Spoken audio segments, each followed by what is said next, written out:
أعوذ بالله من الشيطان الرجيم بسم الله الرحمن الرحيم. السلام علیکم. نئی مقصد چینل میں آپ سب دوستوں کو خوش آمدید. فدق کا مسئلہ اس موضوع پر خطاب فرما رہے ہیں حضرت علامہ مولانا محمد عبدالستار صاحب تونسوی رحمۃ اللہ تعالی علیہ.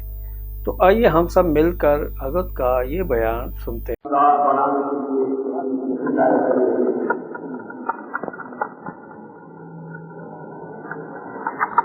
اہل تشیع کی کتابوں میں ہے کہ حضور صلی اللہ علیہ وآلہ وسلم کے ساتھ بات سیدہ فاطمہ حضور کے پاس ہوئی.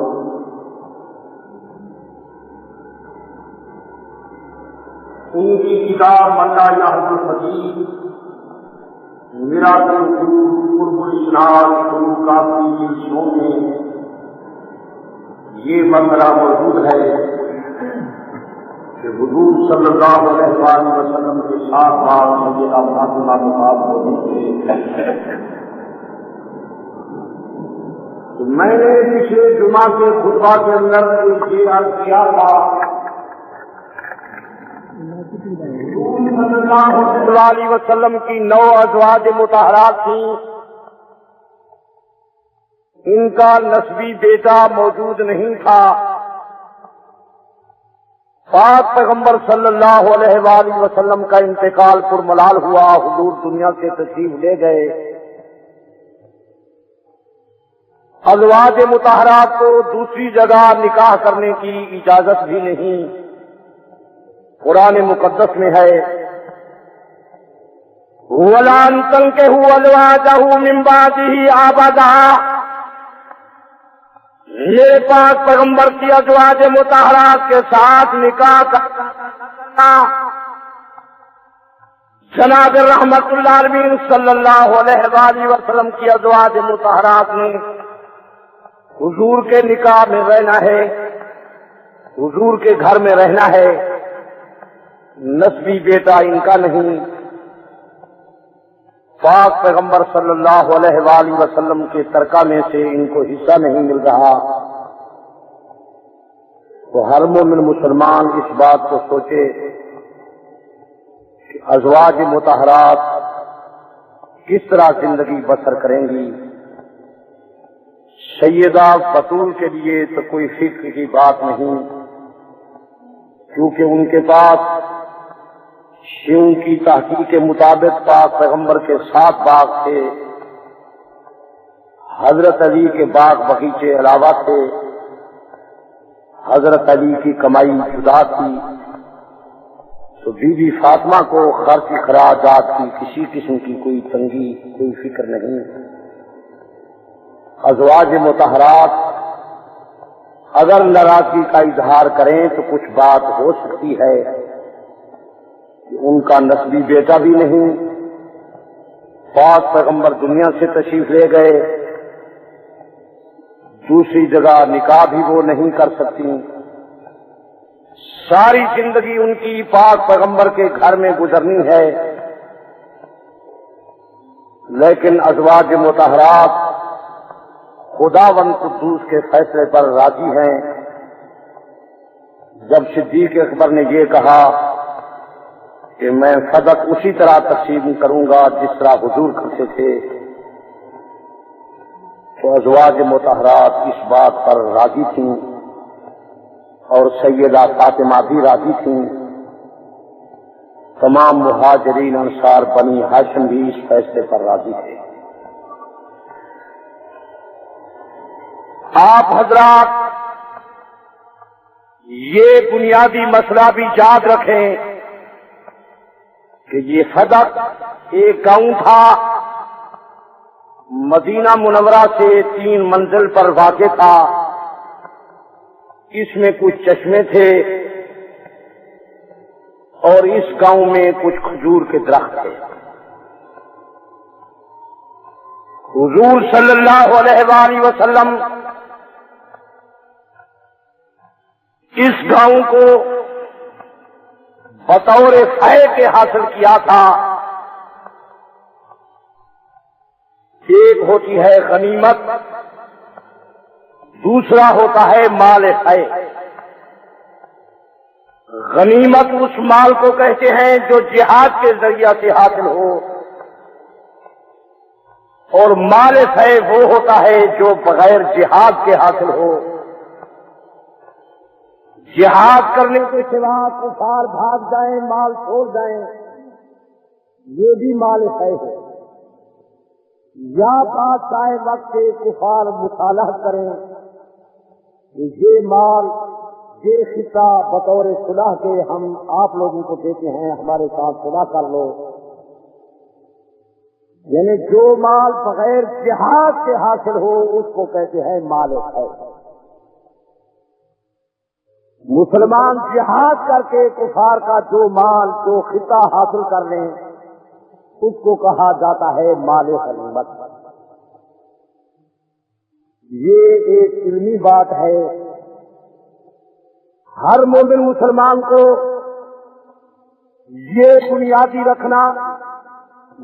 بات یاد رکھنی ہے، یہ نقطہ یاد رکھنا ہے کہ صدق مال فی میں سے تھا، یہ مال غنیمت میں سے نہیں۔ جب بھی کسی سے بات آپ حضرات کی ہو، یہ بات آپ حضرات کے سامنے ہونی چاہیے کہ صدق یہ گاؤں بغیر جہاد کے حاصل ہوا تھا، یہ مال فی میں سے تھا۔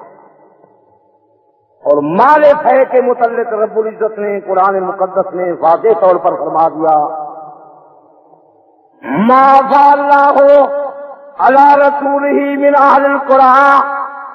اللہ پاک نے فرمایا جو چیز بطور ہے کے پاس پیغمبر کے پاس آئے، جو بستیاں، جو اموال بطور ہے کے اللہ پاک نے عطا کیے ہیں، فَلِلَّهِ وَلِلرَّسُولِ وَلِذِي الْقُرْبَى وَالْيَتَامَى وَالْمَسَاكِينِ، وہ اللہ اور اللہ کے رسول ذی القربى، یتامى اور مساکین مسافروں کے لیے ہے۔ یعنی وہ بیت المال میں ہوگا، وہ مال وقت تصور کیا جائے گا، وہ تقسیم نہیں کیا جاتا۔ اللہ تعالی نے مال فی کے متعلق قرآن مقدس میں فرما دیا کہ جو مال بطور فی کے پاس پیغمبر کے پاس آئے وہ وقت ہوگا، اللہ اور اللہ کے رسول ذی القربى، یتامى، مساکین مسافروں پر خرچ کیا جائے گا۔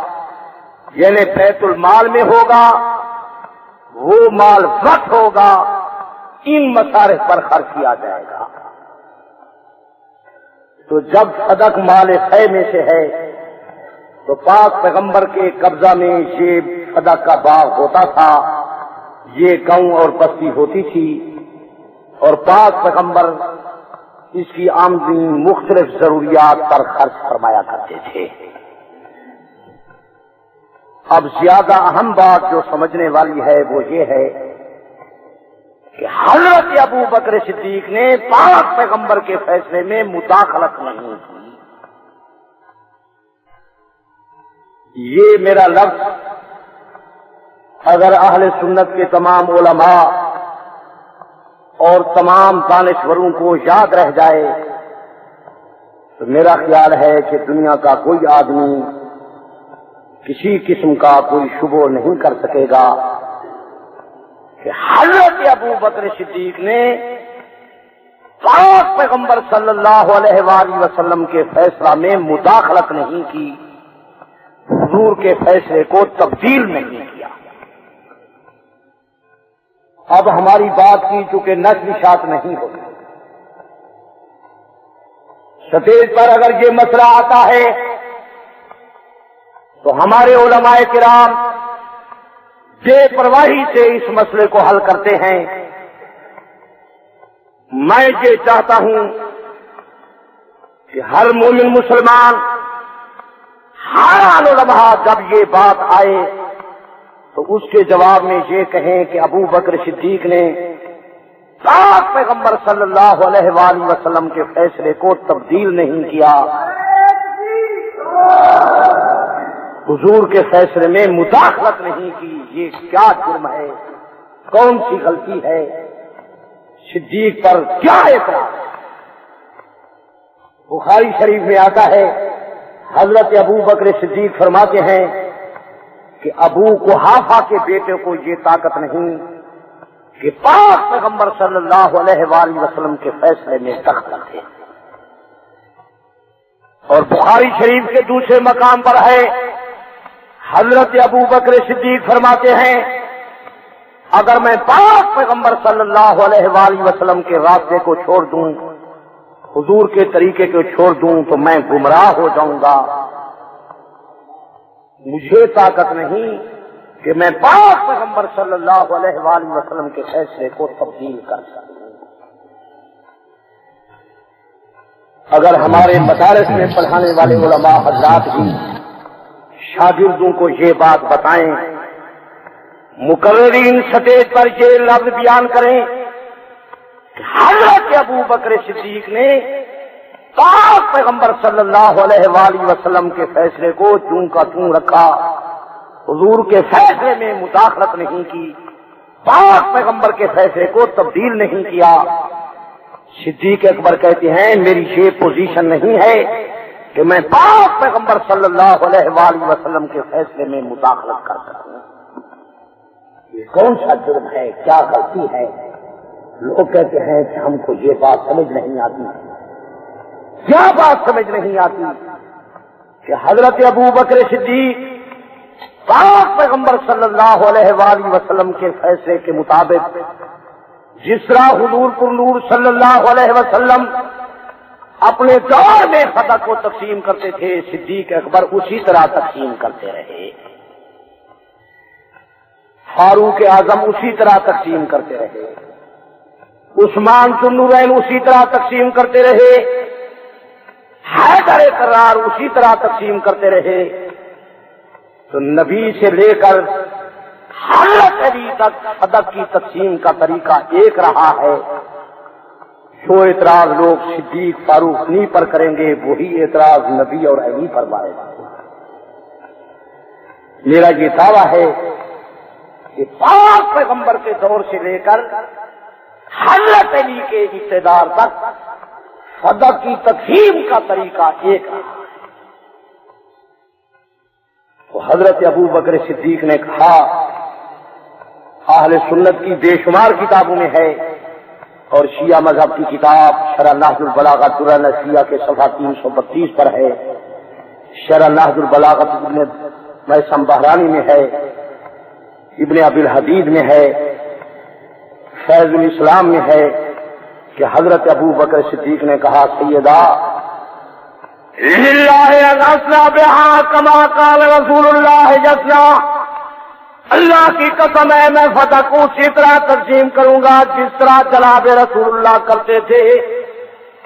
یہ صدیق کا حلفیہ بیان اعلی تشیع کی کتابوں میں موجود ہے، اور شیعہ مذہب کی کتاب احتجاج کی برسی اور حق الیقین میں ہے کہ صدیق نے آ کر کہا سیدہ اگر آپ کو مال کی ضرورت ہے تو میں اپنی ساری جائیداد قربان کرنے کے لیے تیار ہوں۔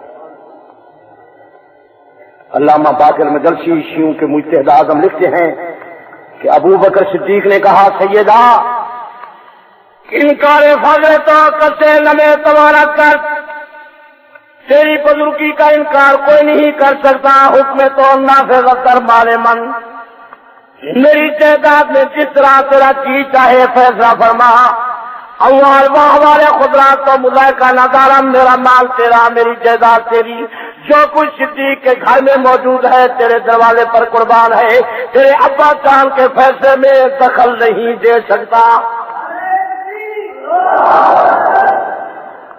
اب آپ حضرات سوچیں یہ صدیق اکبر کے کیسے سنہری الفاظ ہیں کہ سیدہ میں اپنی ساری جائیداد قربان کرنے کے لیے تیار ہوں، لیکن پاک پیغمبر کے فیصلے میں مداخلت نہیں کر سکتا۔ اس میں صدیق نے کون سا جرم کیا، کون سی غلطی کی؟ یعنی جو آدمی پاک پیغمبر کے فیصلے کو تبدیل نہ کرے وہ غاصب ہوتا ہے۔ لوگ عجیب ہیں۔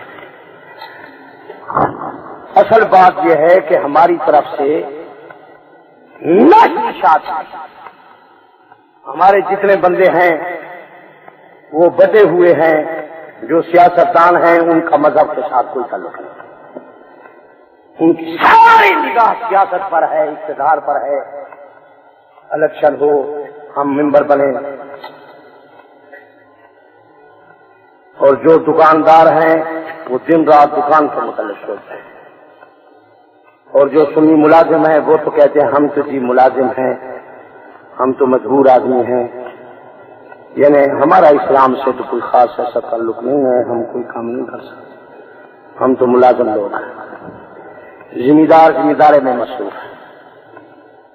اور مولوی صاحب مسجد کی تعمیر کرا رہے ہیں، اور وہ بھی کافی کام ہے، کئی لاکھ روپیہ آخر خرچ ہونا ہے مسجد پر، تو دوسرا کام کیسے کر سکتا ہے؟ مدرسے کا کام تو ویسے ہی لمبا چوڑا ہے۔ اب یہ مسئلے یہ کسی کو پتہ بھی نہیں۔ 16 سال کے بعد میں جب بیان کرتا ہوں تو اکثر لوگ کہتے ہیں بھائی ہم نے آج تک یہ حوالہ نہیں سنا، ان کتابوں میں تو یہ حوالہ جات لکھے ہوئے ہیں۔ متعصب شیعہ یہ لکھ رہے ہیں کہ صدیق نے کہا سیدہ میری ساری تعداد ہے، میں پاک پیغمبر صلی اللہ علیہ وآلہ وسلم کے فیصلے میں تبدیلی نہیں کر سکتا۔ ابو قحافہ کے بیٹے کو یہ طاقت نہیں ہے کہ پاک پیغمبر کے فیصلے میں دخل کرے۔ یہ صدیق کیسے حضور کے شہدائی ہیں، سیدہ بطول کے ساتھ کتنا احترام کا خطاب کر رہے ہیں، اور کیسی عزت کی بات کر رہے ہیں کہ میں اپنی ساری تعداد دینے کے لیے تیار ہوں، لیکن پاک پیغمبر کے فیصلے میں تبدیلی میں برداشت نہیں کر سکتا۔ باقی ایک جملہ یہ بھی آپ یاد رکھیں کہ صدیق بی بی کے دروازے پر آئے، بی بی صدیق کے دروازے پر نہیں گئی۔ سیدہ نے صدیق کے پاس پیغام بھجوایا تھا کہ یہ فدق والا باغ آپ کس طرح تقسیم کریں گے۔ جب خاتون جنت کا صدیق کے پاس پیغام پہنچا تو صدیق اپنے گھر سے آئے، سیدہ کے دروازے پر آئے، سیدہ چل کر صدیق کے دروازے پر نہیں گئی۔ اس میں سیدہ بطول کی عزت اور عظمت ہے۔ لوگ کہتے ہیں کہ بی بی پاک گئی تھی خالی لوٹ آئی، تو آخر پوچھنے والے پوچھیں گے کہ حضرت علی کہاں گئے، بنی ہاشم کہاں، پاک پیغمبر کے چچا عباس کہاں، حضرت علی کے بڑے بھائی حضرت عقیل کہاں؟ اور میں جو بیان کر رہا ہوں اس میں مہاجرین انصار شاگردان رسول کی بھی عزت ہے، اس میں سیدہ بطول کی بھی عظمت ہے، اور حضرت علی کی شجاعت بھی برقرار رہے گی کہ سیدہ بطول کا صدیق کے پاس پیغام پہنچا۔ بخاری شریف جلد اول باب و مناقب قرابت النبی صلی اللہ علیہ وسلم میں موجود ہے کہ ارسلت فاطمہ تو الی ابی بکر، سیدہ فاطمہ نے صدیق کے پاس پیغام بھیجا۔ ارسل یرسل ارسالا، اس کا معنی بھیجنے کا ہوتا ہے، چل کر جانے کا نہیں ہوتا۔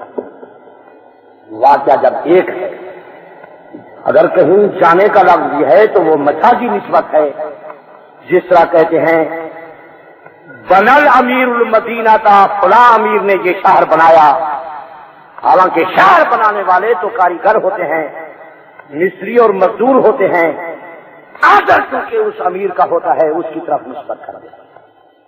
یہ تھانہ حکومت نے بنایا ہے، حالانکہ مستری مزدور کاریگر بنا رہے ہیں۔ یہ مسجد فلاں خان نے بنائی ہے، یہ صوفی صاحب نے تعمیر کی ہے، حالانکہ بنانے والے تو اور لوگ تھے، لیکن اہتمام انتظام اگر جو ان کا تھا ان کی طرف نسبت ہو جاتی ہے، یہ مجازی نسبت ہے۔ توحید-سنت.com سیدہ فاطمہ کا چونکہ آرڈر تھا اگر کسی مولوی صاحب نے کہیں پڑھا ہے اس مولوی کو بھی دورہ نہ ہو جائے، واقعہ ایک ہے تو وہ مجازی نسبت ہے سیدہ کی طرف کہ سیدہ گئی، ورنہ سیدہ نہیں گئی، سیدہ کا پیغام دیا۔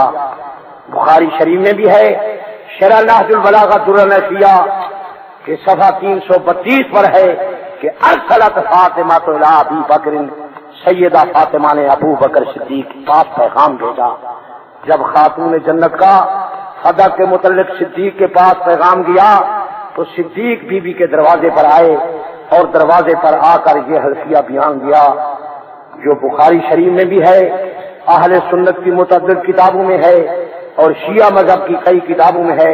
شرح نہج البلاغہ درر نفیہ صفحہ 325 پر ہے۔ صدیق آ کر کہتے ہیں سیدہ للہ الاسنا بہا کما قال رسول اللہ جسنا، اللہ کی قسم ہے میں فتح کو اسی طرح تقسیم کروں گا جس طرح حضور صلی اللہ علیہ وسلم کرتے تھے۔ خاتون جنت نے صدیق کا رویہ بیان سنا، فراضیت بغالے کا بی بی پاک اس بات پر راضی ہو گئی۔ وہاں خدت العہد علیہ بھی، صدیق سے وعدہ لیا میرا نانا صدیق فتح کو اسی طرح تقسیم کرنا جس طرح حضور کرتے تھے، میں فاطمہ راضی ہوں۔ یہ بی بی کی رضامندی اہل سنت کی کتابوں میں بھی موجود ہے، اہل تشیع کی کتابوں میں بھی موجود ہے، اور ساتھ ساتھ وہ پہلا جملہ آپ یاد رکھیں گے کہ صدیق نے جب غلطی نہیں کی بی بی کے ناراض ہونے کا تو سوال ہی پیدا نہیں ہوتا۔ باقی ہو سکتا ہے کہ کچھ سیاسی مولوی پیسے لے کر آپ کو کہے ہیں، حوالہ دکھاتا ہوں کہ بی بی پاک ناراض ہو گئی تھی، تو یہ رضا اور ناراضگی کا تعلق دل سے ہے۔ یہ جملہ اپنے تاثیر کار خدا علماء کو بھی جا کر بتانا ہے کہ عبدالستار توسوی نے جمعہ کے خطبے میں یہ بات کہی تھی کہ رضا اور ناراضگی کا تعلق دل سے ہے، جب تک صاحب واقعہ خود بیان نہ کرے دوسرے آدمی کا اندازہ ہوتا ہے، اندازہ کبھی صحیح ہوتا ہے کبھی غلط ہوتا ہے۔ میں ایک مسئلہ بیان کر رہا، آپ سمجھ رہے ہیں یا نہیں سمجھ رہے، جب تک آپ حضرات خود بیان نہ کریں تیسرے آدمی کا اندازہ ہے کہ آج لوگ مسئلہ سمجھ گئے، آج اکثر حضرات کو مسئلہ سمجھ نہیں آیا،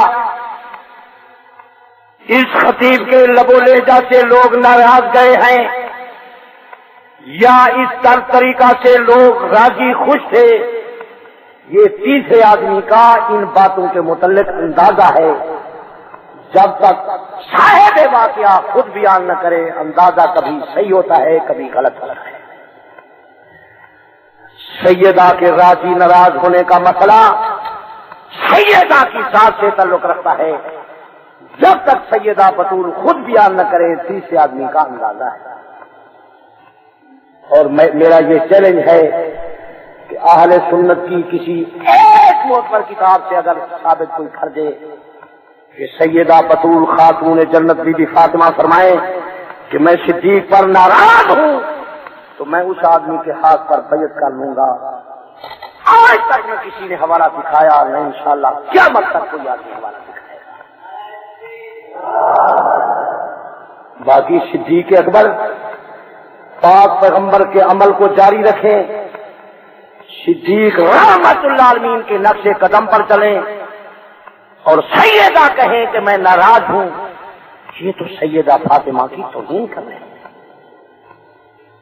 آج 15ویں صدی کے مسلمان کے سامنے جب پاک پیغمبر کا فیصلہ بیان کیا جاتا ہے، حضور کا ارشاد گرامی آتا ہے تو لوگ حشاش بشاش خوش خرم ہوتے ہیں، اور سیدہ خاتون جنت کے سامنے پاک پیغمبر کا فیصلہ ہے اور بی بی ناراض ہو جائیں، یہ تو بی بی کے زہد تقویٰ پر لوگ دھبا لگا ہے۔ سیدہ بطول ہے، دنیاوی ساز و سامان سے ان کی کوئی محبت اور الفت نہیں ہے، اور یہ کہنا کہ بی بی ناراض نہیں، مرد دم تک کلام و تکلم نہیں کیا۔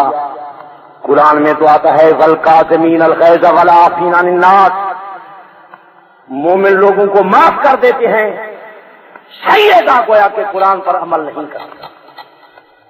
یہ کیسی تعبیر ہے؟ وہ کیسا مسئلہ بیان کرتے ہیں کہ سیدہ نے بات چیت بھی صدیق کے ساتھ ختم کر دی، پھول چال دی، سارا سلسلہ بند کر دیا۔ کیا یہ ابو بکر صدیق بی بی کے محرم میں سے تھے؟ وہ روزمرہ باتیں کرتے تھے؟ آخر مسلمان سوچیں، دین کے لیے کچھ وقت دیں، حدیث سمجھیں۔ اگر کوئی اور سمجھانے والا نہیں تو میرے پاس آئے، میں ان کو حدیث پڑھاؤں ہوں، میں حدیث ان کو سمجھاؤں گا۔ اور روایت میں جو ہے کہ صدیق نے کہا میں اسی طرح کروں گا جس طرح حضور تقسیم کرتے تھے۔ سیدہ نے صدیق کی جب یہ بات سنی، لم تتکلم حتی ماتت، وفات تک صدیق نے اس صدیق کے متعلق اس سلسلے میں بی بی نے کوئی بات نہیں کی۔ یعنی صدق کے معاملے میں وہ کہتی ہیں کہ یہ فیصلہ ناجائز ہوا، بی بی نے کوئی بات نہیں کی، کوئی ناراضگی کا اظہار نہیں کیا، صدیق کے فیصلے کی تردید نہیں کی۔ وہ صدیق کا فیصلہ نہیں تھا بلکہ جناب محمد مصطفیٰ کا فیصلہ تھا۔ محمد مصطفیٰ کا فیصلہ نہیں تھا بلکہ خدا کا فیصلہ تھا۔ خدا نے فرمایا جو مال فے ہے وہ وقف ہوگا، فقراء مساکین ذوی القربى یتامیٰ مسافروں پر خرچ ہوگا۔ تو جس طرح حضور صلی اللہ علیہ وآلہ وسلم تقسیم کرتے تھے، صدیق فاروق غنی علی اسی طرح تقسیم کرتے رہے۔ باقی وہ صدق والا رسالہ پچھلے جمعہ شاید آپ لے گئے ہوں گے، اس رسالے کو 3-4 دفعہ پڑھنا۔ میرا خیال یہ ہے کہ اللہ کی رحمت سے آپ حضرات کو بے پناہ پیدا ہوگا۔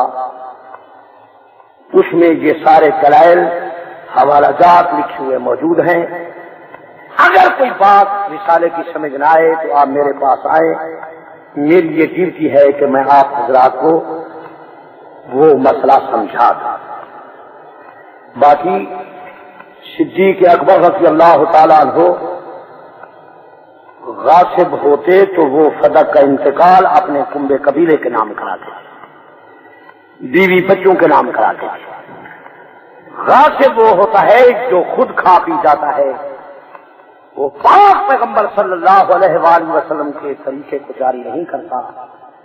صدیق اکبر تو پاک پیغمبر صلی اللہ علیہ وآلہ وسلم کے شہدائی تھے، وہ اس بات کو برداشت نہیں کر سکتے تھے کہ میری موجودگی میں پاک پیغمبر صلی اللہ علیہ وآلہ وسلم کے فیصلے میں کسی قسم کا تبدل و تغیر ہو۔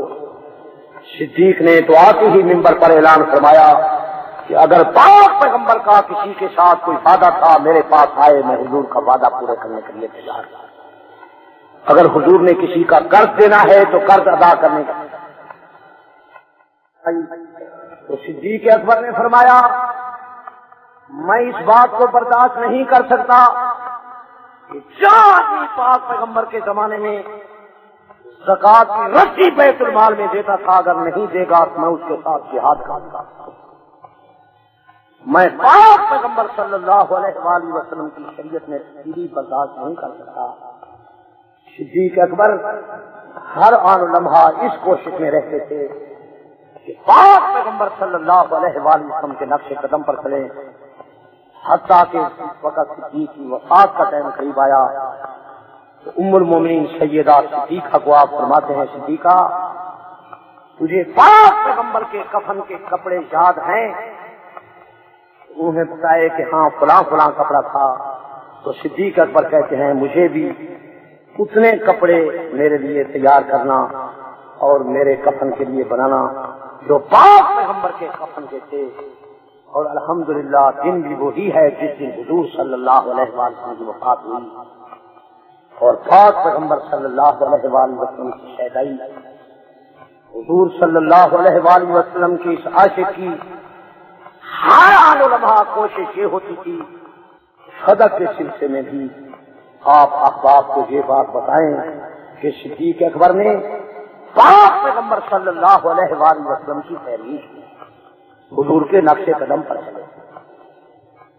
اگر آپ حضرات کو موقع ملے تو آپ ابو داؤد شریف کے باب الفی میں دیکھ لیں اور مشکات شریف کے باب الفی میں دیکھ لیں کہ عمر ابن عبدالعزیز فرماتے ہیں جو فدا کا باغ پیغمبر نے سیدہ فاطمہ کو نہیں دیا تھا، میرے لیے جائز نہیں کہ میں اپنے بچوں پر خرچ کروں، میں فدا کو اسی طرح تقسیم کروں گا جس طرح نبی پاک اور ابو بکر عمر تقسیم کرتے ہیں۔ نبی کے دور سے لے کر صدیق، فاروق، غنی، علی کے دور تک فدا کی تقسیم کا طریقہ ایک رہا، اور یہ حوالہ شرح نہج البلاغہ النفیہ صفحہ 332 پر موجود ہے کہ جب صدیق نے کہا اللہ کی قسم میں فدا کو اسی طرح تقسیم کروں گا جس طرح حضور کرتے تھے، تو سیدہ نے کہا کہ میں راضی ہوں۔ پھر آگے شیعہ مصنف لکھتے ہیں وَكَذَلِكَ فَعَلَتِ الْخُلَفَاءُ بَعْدَهُ كَذَلِكَ، نبی کے بعد صدیق نے فدا کو اسی طرح تقسیم کیا جس طرح حضور کرتے تھے، عمر فاروق نے اسی طرح تقسیم کیا جس طرح حضور کرتے تھے، عثمان ذوالنورین نے اسی طرح تقسیم کیا جس طرح حضور کرتے تھے، حضرت علی نے اسی طرح تقسیم کیا جس طرح حضور کرتے تھے۔ تو حضور صلی اللہ علیہ وآلہ وسلم سے لے کر حضرت علی تک فدا کی تقسیم کا طریقہ ایک رہا۔ جو آدمی صدیق اور فاروق پر اعتراض کرتا ہے وہ یہ بتائے کہ حضرت علی نے اسی طریقے کو کیوں اختیار کیا، یا دنیا کے کسی حوالے سے کسی کتاب تقسیم کیا جس طرح حضور کرتے تھے۔ تو حضور صلی اللہ علیہ وآلہ وسلم سے لے کر حضرت علی تک فدا کی تقسیم کا طریقہ ایک رہا۔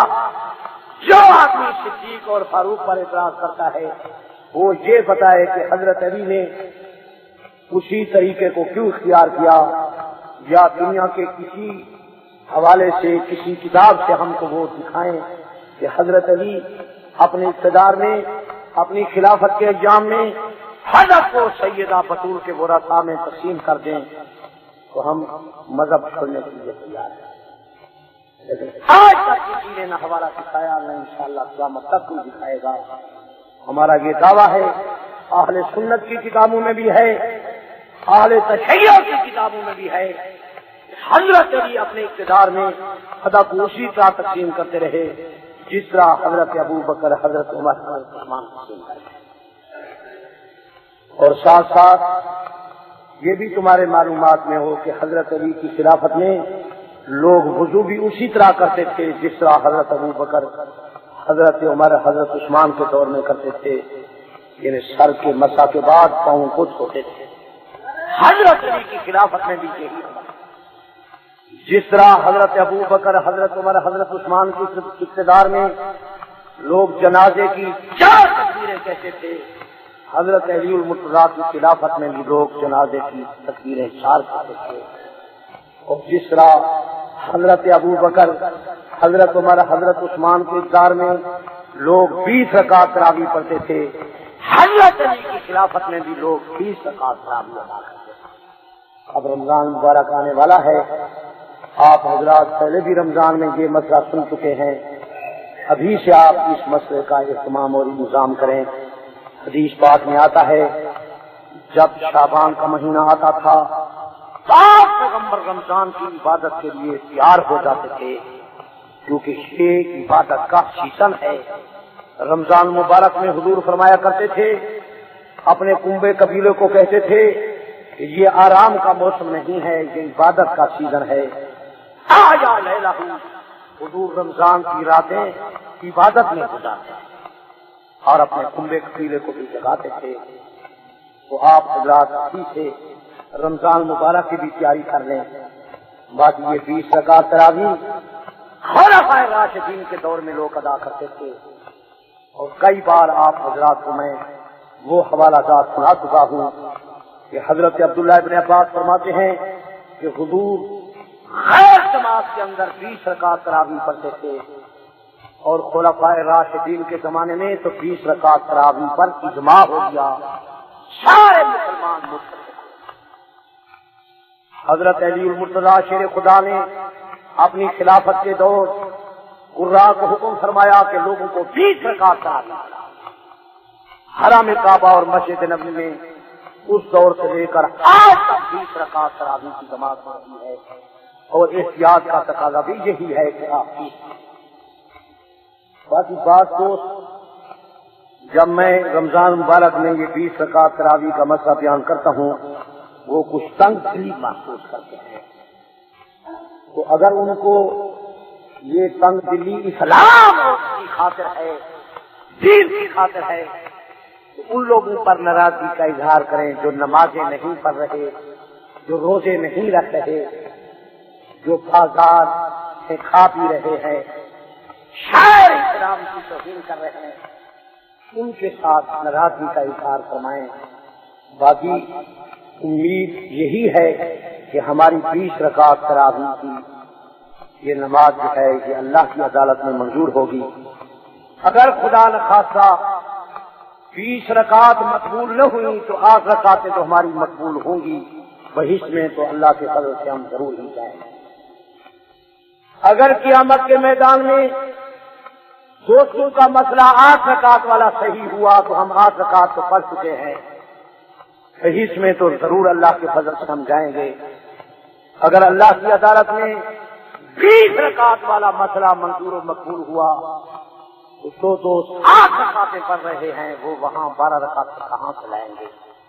ان کو سوچ لینا چاہیے کہ اس دن تو پھر صداروں کو اس بات کا نہیں ہو سکتا۔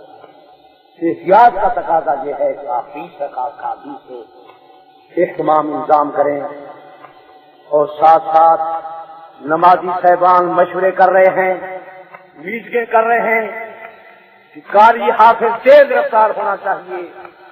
میرے پیارے عزیزوں، پاک پیغمبر نے جب تراویح کی نماز پڑھائی تھی تو وہ ترمذی شریف میں موجود ہے، ابو داؤد شریف میں موجود ہے، صحاح کی باقی حدیث کی کتابوں میں موجود ہے۔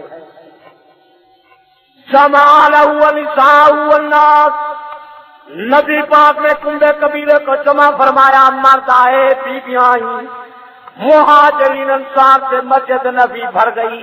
پاک پیغمبر نے تراویح کی جماعت کرائی۔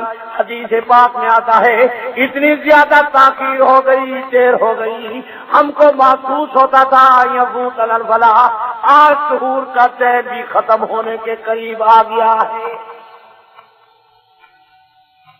یہ حدیث کا لفظی ترجمہ میں کر رہا ہوں، ان یفوت الفلاح، کہ سحور کا وقت ختم ہونے کے قریب ہے۔ اگر سحور کا ٹائم 4 بجے ختم ہوتا تھا تو پاک پیغمبر نے 3:45 بجے تک جماعت کرائی۔ 3:45 بجے مسلمان فارغ ہوئے، گھر گئے، کسی نے ایک لقمہ کھایا، کسی نے کھجور کے کچھ دانے کھائے، کسی نے پانی پیا، پھر بلال نے صبح کی اذان کہہ دی، سارے مہاجر انصار مسجد نبی میں آئے، صبح کی نماز باقاعدہ جماعت میں پڑھا۔ یہ میں کیونکہ آپ حضرات کا خیر خواہ ہوں، ہمدرد ہوں، غمخوار ہوں، قبل از وقت یہ مسئلہ بتا رہا ہوں۔ جب رمضان شروع ہو گیا پھر تو آپ تدارک نہیں کر سکے، اور میری درخواست پر آپ خصوصی توجہ کریں۔ آپ کاروبار بند کرنا پڑے تو بند کر دیں، تراویح کو نہ چھوڑیں، رمضان کے روزے کو قضا نہ کریں۔ یہ بڑی سعادت عظمیٰ ہے۔ وہ لوگ بڑے خوشبخت ہیں جو رمضان مبارک کو پا رہے ہیں۔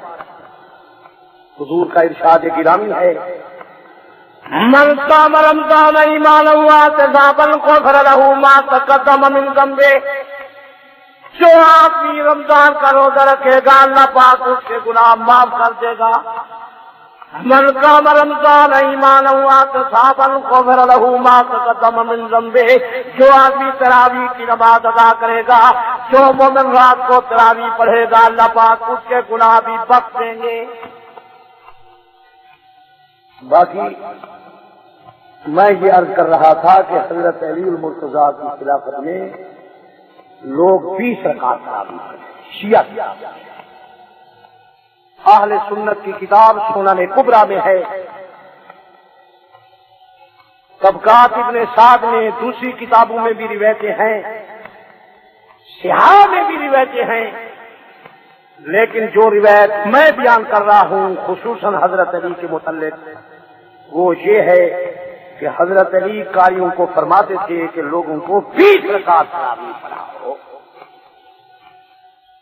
تو شاگردان رسول جن لوگوں نے 5 پیغمبر کے پیچھے تراویح کی نماز ادا کی تھی وہ تو 20 رکعت پڑھا، اور امام ترمذی رحمت اللہ علیہ اپنی کتاب حدیث کی مشہور کتاب ترمذی شریف میں لکھ رہے ہیں کہ اکثر اہل علم میں اکثر علماء 20 رکعت تراویح کے قائل ہیں، جس طرح کہ حضرت علی اور حضرت عمر اور باقی اصحاب رسول سے روایت ہے۔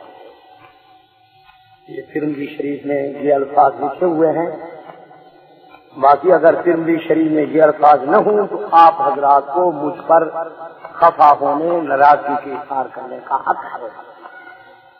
آپ یہ کہہ سکتے ہیں کہ جب یہ حوالہ نہیں تھا آپ نے منبر رسول پر یہ حوالہ کیوں پیش کیا؟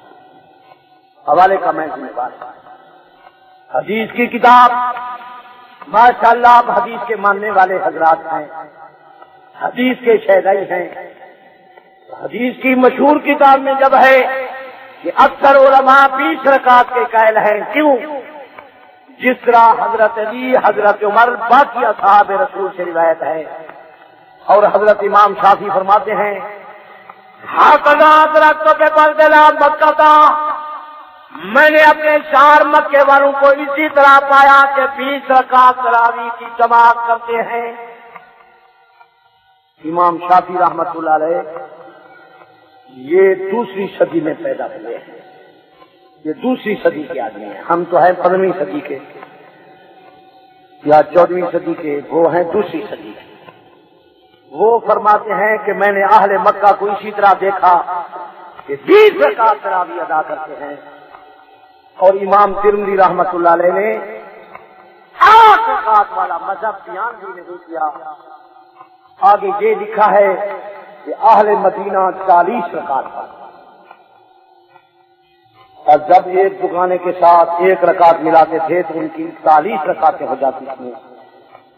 امام ترمذی نے حدیث شریف میں یہ 2 مذہب بیان کیے ہیں، تیسرا مذہب انہوں نے بیان نہیں کیا۔ اب ان 2 میں سے آپ کا جو جی چاہے آپ حدیث پر عمل کریں اور اس روایت پر بھی عمل کریں، یا 20 رکعت پڑھیں یا 40 رکعت پڑھیں، آپ کو حق ہے۔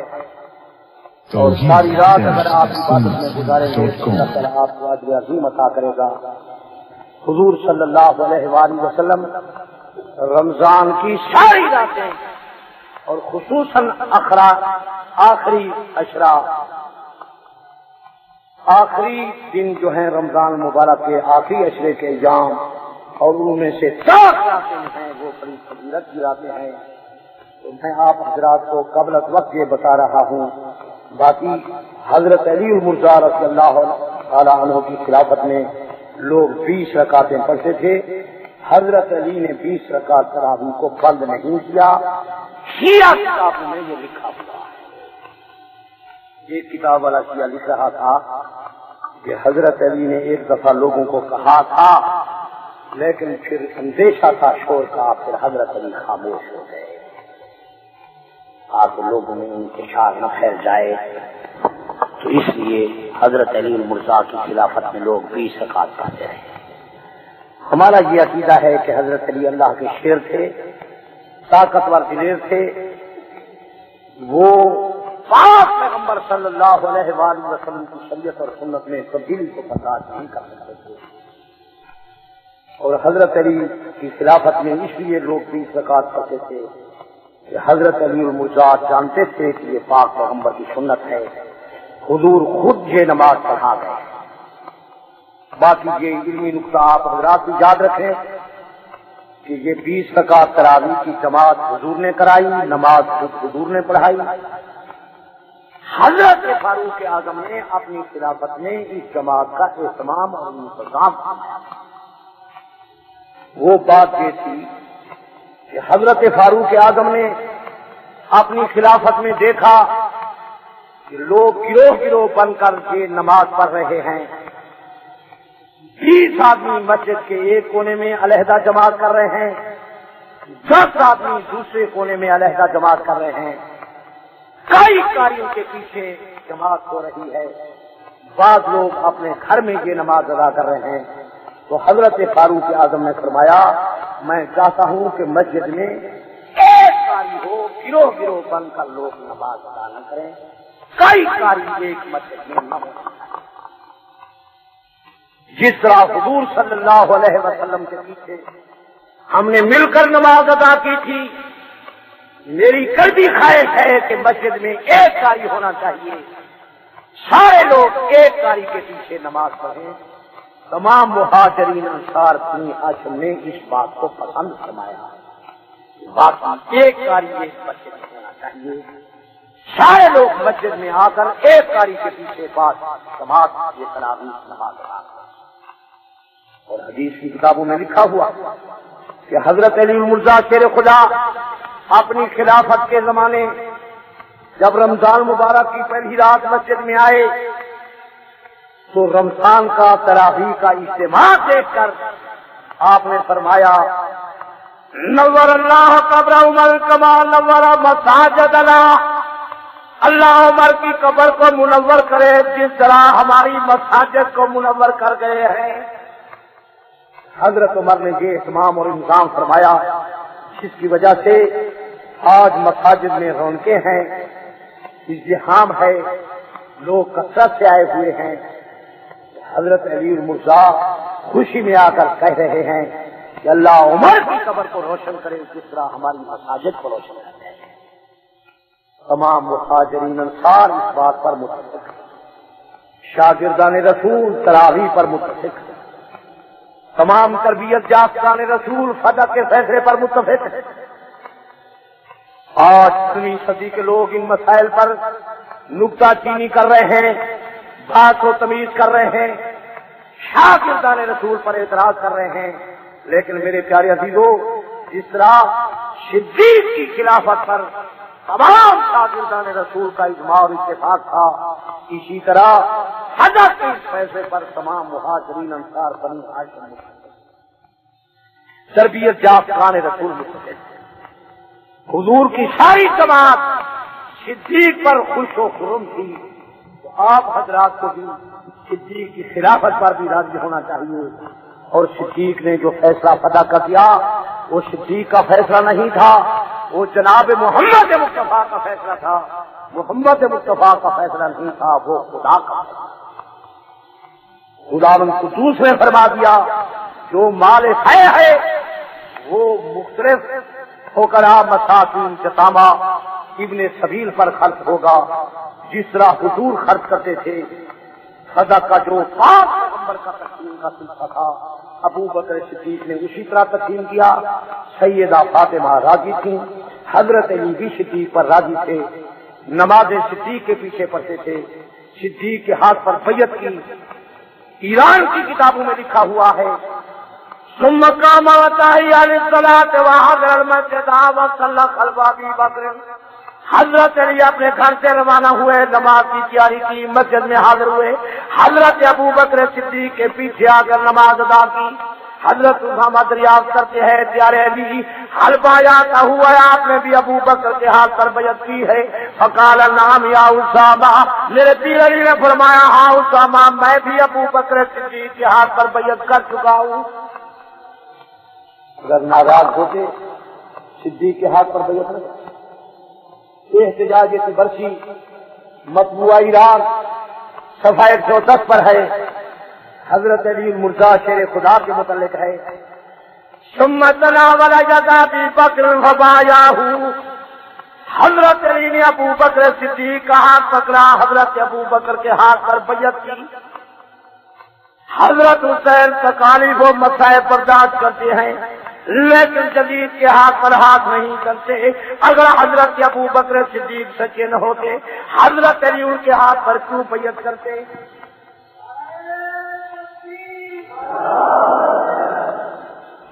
میرا موقف بالکل واضح ہے. میں خاندان نبوت کا غلام ہوں. آل محمد کو ماننے والا ہوں. حضرت حسین نے یزید کو نہیں تسلیم کیا، ہم نے نہیں یزید کو تسلیم کیا. حضرت علی صدیق کو تسلیم کر گئے، صدیق کے ہاتھ پر بیعت کر گئے، صدیق کے فضائل مناقب بیان کر گئے. صدیق کے جہاد میں محمد ابن حنفیہ کی ماں یہ غنیمت میں آئی، حضرت علی نے قبول کی، جس سے محمد ابن حنفیہ پیدا ہوئے. اگر صدیق کی خلافت حق نہ ہو، جہاد ناجائز ہوگا. جہاد جب ناجائز ہوا تو غنیمت ناجائز ہوگی. پھر محمد ابن حنفیہ کی ماں کا حضرت علی کے گھر میں آنا کیسے درست ہوگا، اور حضرت محمد ابن حنفیہ کی پیدائش کیسے؟ آپ حضرات کو صدیق کی خلافت پر کسی قسم کا شک و شبہ نہیں کرنا چاہیے، کیونکہ صدیق خلیفہ خدا نے بنایا، مسلح کے لیے محمد مصطفیٰ نے انتخاب فرمایا، تائید کرنے کے لیے علی المرتضیٰ آیا. صدیق کی خلافت کے سارے فیصلے وہی تھے جو جناب محمد مصطفیٰ فرما گئے. صدق کے سلسلے میں صدیق نے پاک پیغمبر کے فیصلے میں مداخلت نہیں کی، نیا راستہ صدیق نے اختیار کیا. اعتراض تو تب ہوتا کہ صدیق نیا راستہ اختیار کرتے. صدیق اکبر تو فرماتے ہیں کہ میں پاک پیغمبر کے فیصلے کو تبدیل نہیں کرتا، حضور کے فیصلے میں دخل نہیں دیتا. اس میں ابو بکر صدیق کا کیا قصور ہے؟ یہ تو پاک پیغمبر کے شہدائی ہیں. البتہ جو آدمی پاک پیغمبر کی شریعت اور سنت کو برداشت نہیں کر سکتے، وہ صدیق پر ضرور اعتراض کریں گے کہ صدیق پاک پیغمبر صلی اللہ علیہ وآلہ وسلم کی سنت اور شریعت کی تبلیغ کر گئے ہیں. ہم تو کہ اہل سنت ہیں.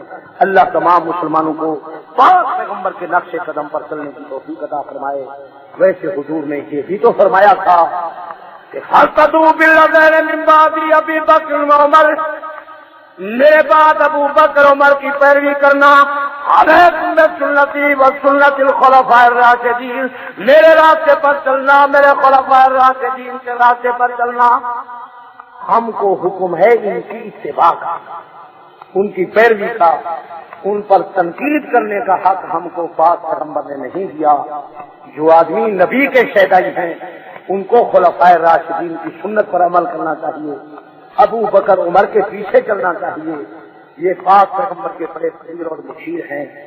حضور صلی اللہ علیہ وآلہ وسلم جن کے متعلق یہ فرما گئے ہوں کہ یہ جنتی ہیں، ایک بار نہیں بے شمار دفعہ فرمایا تو یہ لوگ جنتی ہیں. اللہ تعالیٰ مسلمانوں کو ان کی عزت اور عظمت ماننے کی، تسلیم کرنے کی توفیق عطا فرمائے اور ان کے نقش قدم پر چلنے کی توفیق عطا کرے. ہم اپنا محاسبہ کریں. پاک پیغمبر کی جماعت کو 23 برس تک پڑھا اور گئے، تعلیم و تربیت فرما گئے، جن کا تزکیہ فرما گئے. ہم ان پر نکتہ چینی نہ کریں. یہ ہمارے ایمان کا اس میں خسارہ ہے، ہمارے ایمان کی کمزوری ہے. میں نے کئی بار آپ کو پاک پیغمبر کا یہ فرمان سنایا. حضور نے فرمایا اللہ اللہ فی اصحابی لوگ خدا سے ڈرنا، خدا سے ڈرنا، میرے صحابہ کے معاملے کے اندر خدا سے ڈرنا. لا تتخذوا غرضا من بعدی، میرے بعد ان کو ملامت کا نشانہ نہ بنانا. یہ صحابہ شاگرد ہیں محمد مصطفیٰ کے، محمد مصطفیٰ شاگرد ہیں خدا کے. ہم ان لوگوں پر تنقید کریں، ہماری کیا پوزیشن ہے، ہمارا کیا مقام ہے؟ حضور نے فرمایا لوگوں اقربوا الصحابی فإنهم خياركم، میرے صحابہ کی تعظیم کرنا بہترین لوگ ہیں. حضور نے فرمایا میرا صحابی شیر کا خدا کے لیے خرچ کرے، بعد آنے والے لوگ پہاڑے اور سونا خرچ کرے، میرے صحابی کے شیر کا مقابلہ نہیں ہو سکتا. یہ اسلام کی بنیاد میں خرچ کر رہے ہیں. یہ حضور کے ارشادات کا میں لفظی ترجمہ بیان کر رہا ہوں. اور تمام دنیا کے علماء جن کا روح تقویٰ مسلم ہے وہ عقائد کی کتابوں میں لکھ رہے ہیں. دیوبندی بریلوی سارے اس بات پر متفق ہیں کہ صحابۃ الرسول لا یذکرون الا بخیر، ان کا ذکر نہ کیا جائے مگر اچھائی سے. وَيُكَفُّ ذِكْرِ الصَّحَابَةِ إِلَّا بِخَيْرٍ، لوگوں اپنی زبان کو بند کرنا، صحابہ کا ذکر کرنا اچھائی سے کرنا۔ اور حضرت امام ابو زرع لکھے ہیں، علماء سے پوچھ لینا، اذا رأيت الرجل يلتقط عهدا من اصحاب رسول الله فاعلم انه زنديق، جب دیکھو کسی انسان کو پاک پیغمبر کے کسی صحابی کا لطف بیان کر رہا ہے، جان لو کہ یہ بندہ بے دین ہے۔ باقی کوئی آدمی یہ جملے میری طرف منسوب نہ کرے، میں تو حوالہ بیان کر رہا ہوں۔ جب میرا ذاتی فتویٰ ہوگا میں آپ حضرات کو بتاؤں گا۔ میں ملاوٹ کے خلاف ہوں، میں تو خدا کا فیصلہ، مصطفیٰ کا فیصلہ اور تمام دنیا کے علماء کا فیصلہ آپ حضرات کے سامنے بیان کر رہا ہوں۔ اور حضرت امام ابو زرع فرما رہے ہیں کہ اب دیکھو کسی آدمی کو پاک پیغمبر کے کسی صحابی کا لطف بیان کر رہا ہے، جان لو کہ یہ بندہ بے دین ہے۔ کیوں؟ تو امام صاحب فرماتے ہیں یہ صحابہ ہیں ہماری نبوت کے گواہ، قرآن کی قرآنیت کے گواہ، جو صحابہ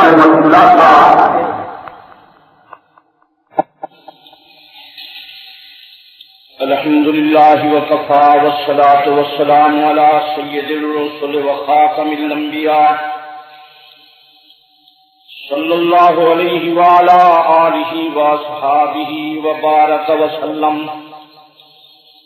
صلاة تكون للنجاة وسيلة ولعلو الدرجات كفيلا اللهم صل على محمد وعلى آل محمد وعلى آل محمد وبارك وسلم أما بعد فأعوذ بالله السميع العليم من الشيطان الرجيم بسم الله الرحمن الرحيم لقد كان لكم في رسول الله أسوة حسنة محمد ارتمی خواہم